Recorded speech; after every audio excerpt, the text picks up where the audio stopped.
Welcome to China, a country known for its vibrant cities and massive population. But behind the bustling streets and crowded markets, there's a hidden crisis that could shake the foundations of this economic powerhouse. China, the world's most populous nation, is facing a demographic challenge that could reshape its future. You see, for decades, China's growth story has been one of rapid industrialization and economic boom, fueled by a large, young workforce. But now, things are changing. Despite being home to over 1 billion people, China's birth rate is plummeting. Young Chinese couples are increasingly choosing not to have children, and this decision is creating ripples that extend far beyond family life. Imagine a city where playgrounds are quiet, and schools are closing due to lack of students. This isn't just a scenario from a movie, it's becoming a reality in many parts of China. The pressure of high living costs, skyrocketing housing prices, and the intense competition for quality education are making young couples think twice about starting a family. It's not just about money either. Many young people are prioritizing their careers and personal freedom over raising children, reflecting a shift in societal values. But this choice has consequences. Fewer children mean a shrinking workforce in the future, and this could slow down China's economic engine.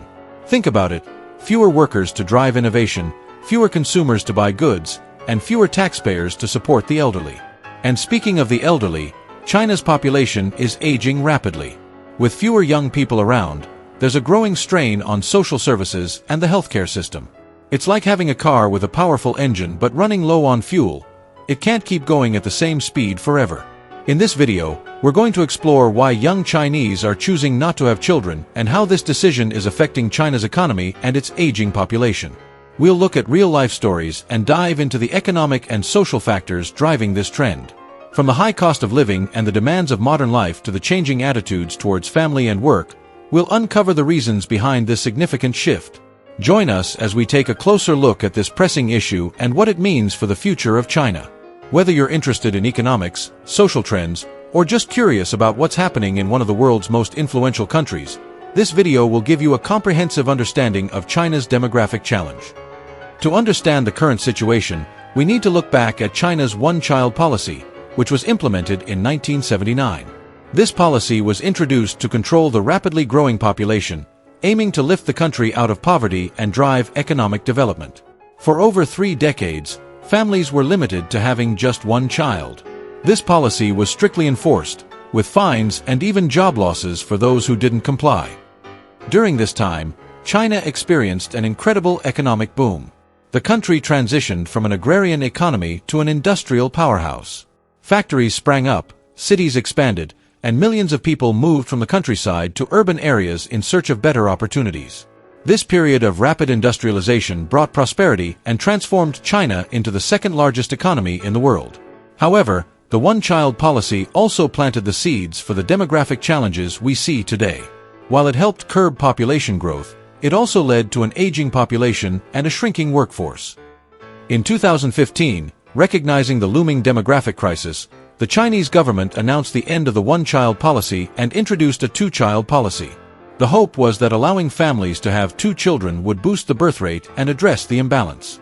But by then, the mindset and lifestyle of many young Chinese had already changed. The economic pressures, coupled with the cultural shift towards smaller families, meant that many were still reluctant to have more children. The policy change came too late to reverse the trends set in motion by decades of strict population control. This brings us to where we are today, facing the profound impacts of these historical decisions on China's economy and society. Even with the government's efforts to encourage larger families, birth rates in China continue to drop. By 2020, the birth rate had reached a historic low, with fewer babies born than in previous decades. This is a significant shift for a country that once struggled with overpopulation. So, what's driving this trend? Let's start with the economic factors. Many young Chinese couples feel overwhelmed by the cost of living. Housing prices in cities like Beijing and Shanghai are through the roof. For instance, Wang and Li, a young couple from Shanghai, share their struggle to save enough for a down payment on an apartment. On top of that, the cost of raising a child, from daycare to university tuition, can be staggering. It's like standing at the bottom of a mountain and looking up, wondering how you'll ever reach the top. These financial pressures make starting a family seem almost impossible for many young people. But it's not just about money. Social factors play a huge role too. In today's China, there's a growing emphasis on personal freedom and career development. Many young adults prefer to focus on their careers and enjoy their own lives before considering having children. For example, Zhang, a marketing executive in Beijing, talks about how she loves her job and the freedom to travel and explore new hobbies. She's part of a generation that values individualism and personal fulfillment, often seen sharing their experiences on social media. Moreover, traditional views on family are shifting. In the past, having children was seen as an essential part of life and a way to continue the family line. Now, more and more young people question this notion, considering their happiness and well-being as priorities. The pressure from parents and grandparents to have children is still there, but it's not as influential as it used to be. So, combining these economic burdens and changing social norms, it's clear why many young Chinese are deciding not to have children. It's a complex issue, reflecting broader changes in Chinese society and its economy. This ongoing trend of declining birth rates is something that will have far-reaching implications for China's future, affecting everything from its labor force to its pension system. Let's talk about how declining birth rates are impacting China's economy. One of the biggest issues is the shrinking workforce. Fewer babies being born today means fewer workers in the future. Imagine factories and offices that once buzzed with activity now struggling to fill positions. For example, a manufacturing plant in Guangdong province reports difficulty finding enough young workers to keep production lines running. This shortage isn't just a problem for individual businesses. It could slow down the entire economy. With fewer people entering the job market, economic growth could lose its momentum. At the same time, China's population is getting older. More elderly people means a greater need for healthcare and social services. In cities like Shanghai, elderly care facilities are expanding rapidly to keep up with demand. Mr. Liu, a 70-year-old retired teacher, spends his days at a community center with other seniors, participating in activities designed to keep them engaged and healthy. While this is great for Mr. Liu, it also means higher costs for the government and families to provide adequate care and support. Pension systems are particularly strained. With more retirees and fewer workers to contribute, maintaining the current level of support becomes a real challenge. Another critical aspect is the rising dependency ratio. This ratio measures the number of dependents, both young and old, compared to the working-age population. Right now, this ratio is climbing, which means fewer workers are available to support more dependents. Think of it like trying to carry a heavier load with fewer people to share the burden. The strain on public resources is significant. For instance, local governments are finding it harder to fund public services, from healthcare to education, because the tax base is shrinking. This increasing dependency ratio doesn't just affect public finances, but also the daily lives of many families. Take the Li family in Beijing. Both parents work long hours, not only to support their two children but also to care for their aging parents. This sandwich generation, squeezed between supporting the young and the old, faces immense financial and emotional stress. So, the economic impact of a declining birth rate and an aging population is far-reaching. It affects businesses, public services, and individual families. Addressing these challenges will require thoughtful policies and a shift in how society views work, retirement, and family support. It's a complex situation, but understanding these dynamics is crucial for planning China's future. To tackle the declining birth rate, the Chinese government has rolled out various incentives to encourage families to have more children. These include tax breaks, cash subsidies, and even extended maternity leave. For example, in Beijing, new parents can receive a one-time payment and monthly allowances for each child. These financial incentives aim to ease the economic burden of raising children. Imagine families receiving these benefits and feeling a bit more secure about expanding their households. The idea is to make the prospect of having children less daunting financially. But financial incentives alone aren't enough. The government is also focusing on improving support systems for families. This means investing in childcare facilities and educational reforms. In cities like Shenzhen, new daycare centers are popping up to provide affordable and high-quality care for young children.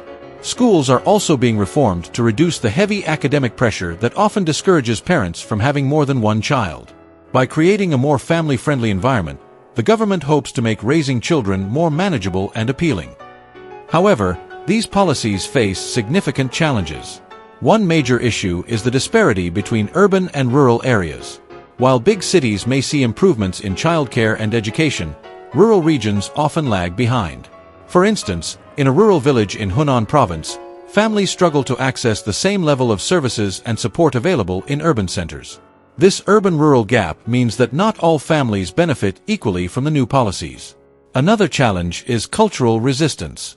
Changing deeply ingrained social norms takes time. Many young couples have grown accustomed to smaller families and prioritize personal and career goals over having children.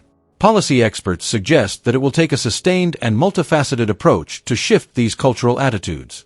Moreover, there's skepticism about whether financial incentives are enough to address the broader economic issues that deter people from having more children.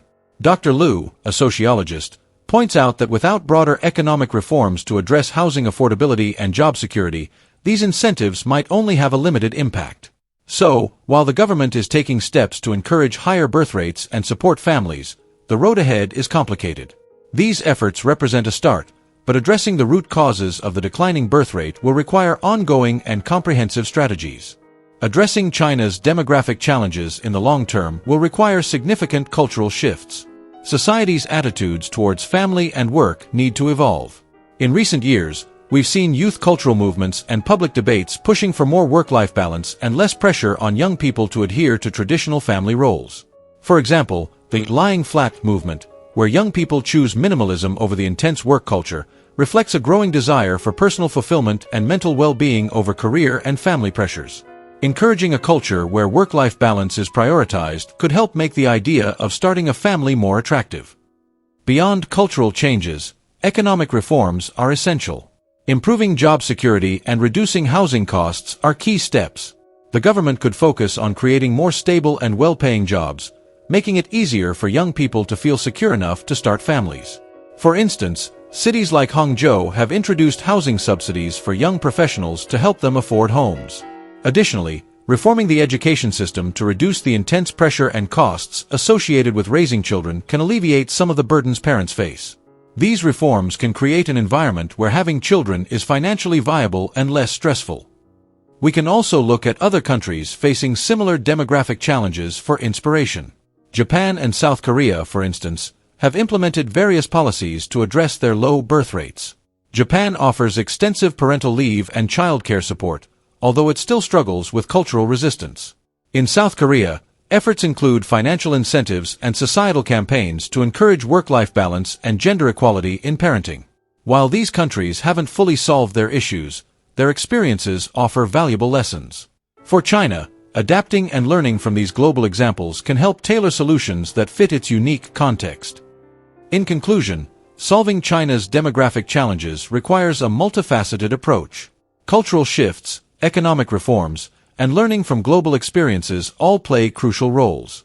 It's a complex journey, but with thoughtful strategies and a commitment to change, China can navigate these challenges and secure a prosperous future for its generations to come. Understanding these dynamics is essential for anyone interested in the future of China's society and economy. To sum it up, the reluctance of young Chinese to have children is a complex issue with significant economic and social implications. We've explored how historical policies like the one-child rule have led to an aging population and a shrinking workforce. We've seen how high living costs, changing social norms, and economic pressures make young couples think twice about starting a family. And we've discussed the government's efforts to address this, from financial incentives to improving support systems, and the challenges they face in doing so.